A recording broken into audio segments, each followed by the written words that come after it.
Plenty of food, plenty of thought. And for Gronk, plenty of food and not much thought sometimes. But here's Rob Gronkowski from yesterday. Good morning, Rob. Talking about whether or not hey, look, if you're going to play dumb, at some point people are just going to conclude you're dumb. Here he is from yesterday saying some things about coming back to the Buccaneers even if Tom Brady doesn't. Yeah, I mean, there could be a scenario like that. I mean, I'll never throw anything off the board because you never know how anything's ever going to play out. It's the NFL. It's one of the craziest businesses out there. You see organizations just totally flip, year in and year out sometimes. So I'm just going to really basically do, obviously what was best for myself in the terms of the football world. So it's going to basically be a decision upon, of where I'm at in a couple weeks. I think Rob Gronkowski is a great player. And I say this somewhat jokingly, but also scarred by a full football season of hearing, oh, but I'm special. Oh, but I'm special. How can you, at some point in your early 30s, still create a vibe of a guy who stayed up all night drinking beer at the frat house and just rolled off of the couch to come in and do a press conference? That's the Rob Gronkowski vibe. At a certain point, you're a little too old for that, aren't you? Well, but it's not an act, Mike. That's the problem. I mean, that's him.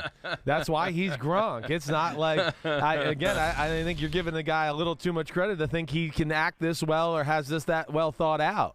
This is what he is. I mean, come on, that was a Simpsonism there. I'll never throw anything off the board. What the hell does that mean? what does that mean? I don't even know. That's worse than a Simpsons, a Gronkism. And yeah, I don't know what that is, but I think he's, this is Gronk. That's what makes him great too. It's not overthought.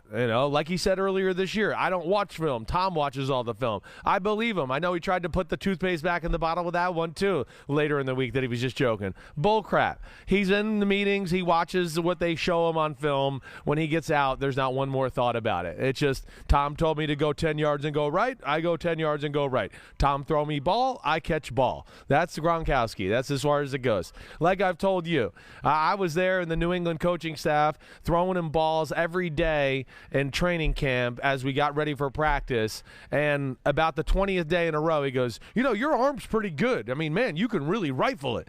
And I went, well, I played in the NFL. And he looked at me and went, what? He was shocked. He had no idea I had played quarterback in the NFL and played quarterback. He had no idea. He was totally clueless. And then I was like, yeah, I'm Chris Simms, and I know, I knew that your daddy's Phil, right? But it hadn't crossed his mind yet. He hadn't even put that together. That's who he is. What do you think, though? Like, I get with Gronk, there's a part of me that really thinks if Brady doesn't come back, he might not come back, even if he feels like he's good to play and good to go. The only reason he came back was because Brady activated the Gronk signal. Right. I know. That's the only reason. It's very, but I mean, again, are you going to, if Tampa Bay offers him $9 million again to come back and play, and if Brady retired and still got a good quarterback to come into town and be that with that team, which we know is still going to be talented with Brady or without, wow, I would wonder what he would do there, because he's certainly not done. He certainly still has some good football left in him, and certainly can create some mismatches like we used to see in the old days. So, I'd be interested to see what Gronk does throughout this process and what he does if Brady does retire.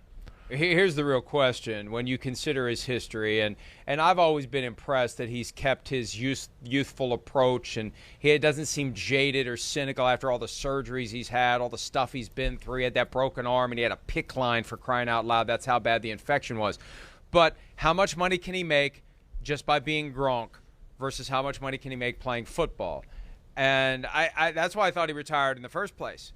He can make pretty good money without subjecting himself to further injuries and surgeries and rehabs and infections. Just go be Gronk and make your money with Fox. Remember when he first started with Fox and he lost all that weight and he looked like Ben McAdoo in his giant suit? Yeah. So he could go and do those things. The problem is I don't know what the shelf life of the Gronk act is. That's what I mean. I hear you. I'm with you there. I mean, he's capitalized off the field like bigger the last 2 years than I can ever remember off of being Gronk, because he's on the Bucs and he's back with Brady, and I mean he's all over the place with commercials. You know, you talked about one already. He's got the one where he's walking around the field with the loafers on and doing that. There's one or two other ones that are out there. So yeah, I would agree. Like, he can capitalize off of Gronk for a while, but I do think football helps that out a little bit, and he's certainly been on a lot of damn commercials over the last few years. He's been raking the cash in.